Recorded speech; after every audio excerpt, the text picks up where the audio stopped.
Euthanasia in the United Kingdom. It has passed second reading by a not significant margin, actually. It's looking a lot better than it was a while ago. But on November 29, when news reached the crowd gathered outside the UK Parliament that they had voted in favor of assisted suicide, there was people in wheelchairs weeping openly.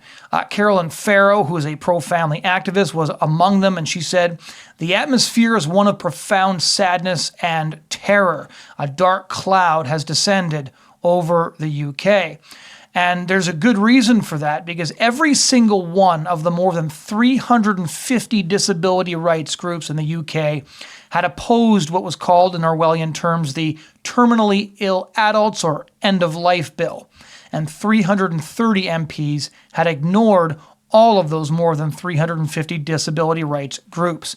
Now, disability rights activists are used to being ignored, but this time was different. Now, it is second reading, not third reading, so this bill is not yet law. It has not yet received royal assent, and that's good news, and I'll get to that in a minute. But if this bill ends up passing third reading, it passes the House of Lords, and then receives royal assent, November 29 may prove to be the darkest day in UK politics since the Abortion Act, which received royal assent on October 27, 1967. And there's a lot of parallels between these two bills. I'm not the only one who has noticed this. Both of these bills, of course, sanction the taking of human life by medical professionals. It's a radical reorganization and re-envisioning of what the medical field is all about. Both of these bills are championed by politicians and activists who insist that the killings will be rare. And this is obviously untrue, and yet the lie is repeated over and over and over again. In 1967, when the Abortion Act was being debated in Parliament, Tory MP Jill Knight, who passed away several years ago, was loudly mocked for accurately describing the kind of society that the Abortion Act would create. And she was mocked at and sneered at by parliamentarians who claimed that she was fear-mongering and that the Abortion Act would only be used in very rare cases, because that's always how these things are defended and then legalized. But since 1967, there's been more than 10 million abortions in the UK. More than 10 million preborn children killed by abortion. Jill Knight was right, and they were wrong. But of course, none of them ever apologized, because one really does get the sense that those who claim these things will be rare will not care and do not care if it turns out that they were wrong, that they actually already know that they're wrong, but at the same time are advocating for something because they think it's a good thing, not something that should be rare. And if something is good, why should it be rare? Because when the suicide activists and the euthanasia activists were defending this bill, they lied so frequently it was almost impossible for those of us who were trying to rebut their claims to keep up. I'm on a number of different chats and in communication with many different anti-euthanasia activists across the Commonwealth and across the UK, and the sheer volume of deceit that was pouring out of activist groups like Dying with Dignity was hard to keep up with. And again, when the UK parliamentarians defending this bill claim that it will be used in very narrow circumstances, they're ignoring all of the examples that we actually have. I did a previous episode on horror stories coming out of Canada's euthanasia regime, which come out almost weekly at this point. The horror stories coming out of the Netherlands and Belgium, where in Belgium recently somebody was actually suffocated with a pillow after doctors and nurses realized that the lethal injection hadn't worked the way it should. So the slippery slope is not actually a fallacy. It's a demonstrable inevitability. And we can know this by looking at what's happening in Canada since 2016, by looking at what's been happening in the Netherlands since 2001, by looking at other countries such as Belgium. And again, I just think that it's increasingly impossible not to conclude that those who are championing assisted suicide don't recognize that this is taking place. And one of the things that's important to note about the rhetoric here is that they're desperately trying to avoid actually discussing what is in the bill. And backbench MP Kim Ledbetter, she's the one who put forward this bill to begin with, although she was supported by Prime Minister Keir Starmer, the UK's first self-confessed atheist prime minister. She had to retract deceitful statements during the parliamentary debate on November 29, including having to retract from the record a statement that the majority of the judiciary supported her. She had to retract that. And at one point, Danny Kruger, an MP who stood up and made a magnificent speech condemning assisted suicide and condemning the kind of society that this bill would create, for calling it suicide, he had MPs jeering at him and claiming that he was using extremist rhetoric. And so the crazy thing here is that they're trying to bring in assisted suicide. And yet to even call it suicide makes people respond with accusations of fear-mongering, even though that is what it is. We are talking about doctors killing their patients. We are talking about doctors injecting poison into the veins of a patient to end their life. End-of-life care already exists. It's called palliative care. This is proactively ending the life of a patient with a lethal injection. But suicide activists recognize that if they call it suicide, that will lose them support. And so they have to pretend that they are not defending what they are in fact defending, which is why they called it the Terminally Ill Adult End of Life Bill instead of the Assisted Suicide Act.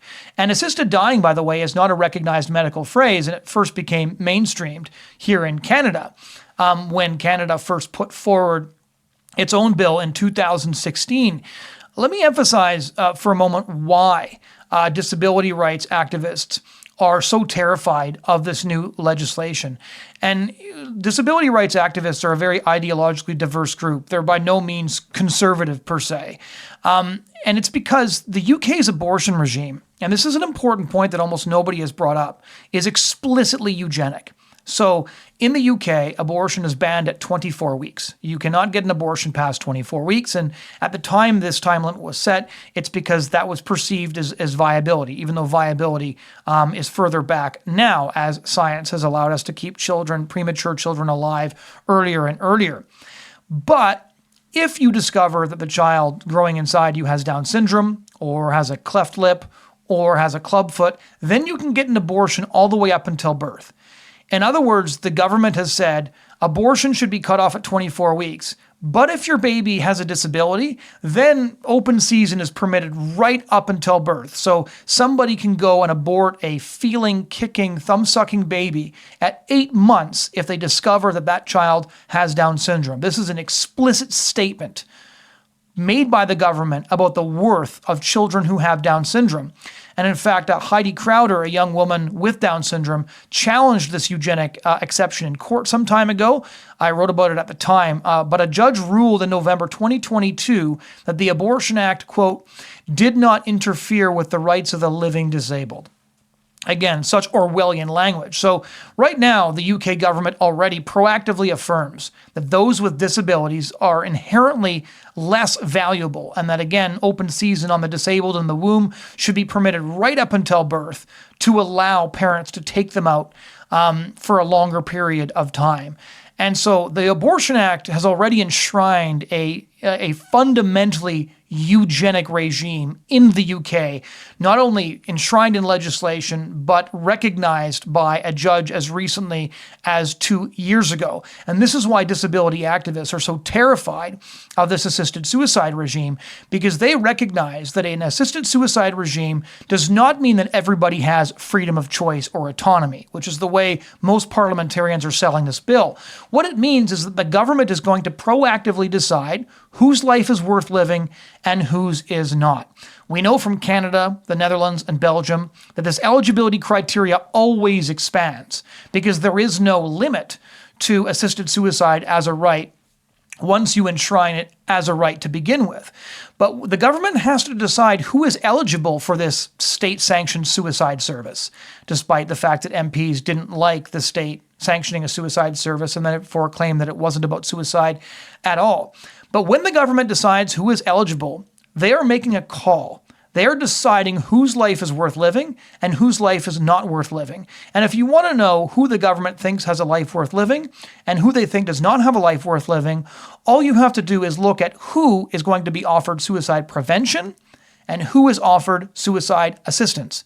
If you are offered suicide assistance, medical aid in dying as they call it in Canada, the government has confirmed that your life is not in fact worth living, and therefore they will both fund and facilitate your human right to die at the end of a needle. Whereas if you are not eligible for assisted suicide, you instead will receive suicide prevention, and it's actually illegal for you to take your own life because the government has decided that your life is worth living and you are not permitted access to this so-called human right.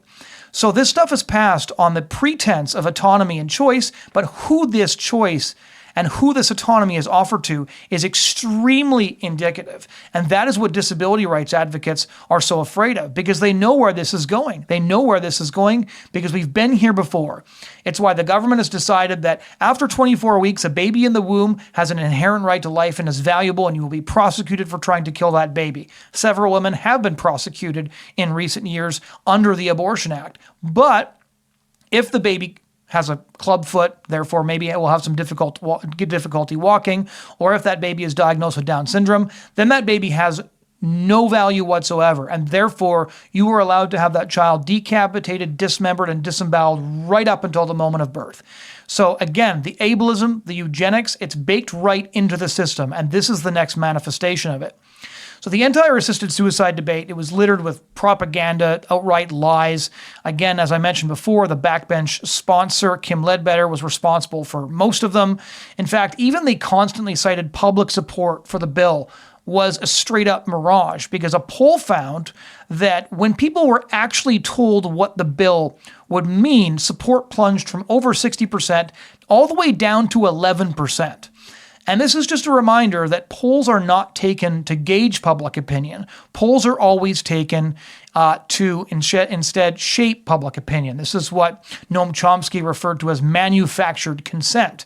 And Dying with Dignity has been trying to manufacture consent for months now. They were putting up hundreds of ads on social media, pouring vast piles of cash into mainstreaming this. As one anti-euthanasia activist put it in The Spectator after the vote, Yuan Yizu, I hope I'm pronouncing his name correctly, he said, ahead of the vote, Dying with Dignity, flush with money, advertised on a massive scale. They plastered Facebook with ads. They covered the walls of the Westminster Tube Station, that's the subway station, with posters showing people jumping in joy to celebrate being able to kill themselves. There is at least one suicide attempt every week on the underground network. Dying with Dignity knew that this vote was their best shot at legalizing assisted dying this century, and they held nothing back.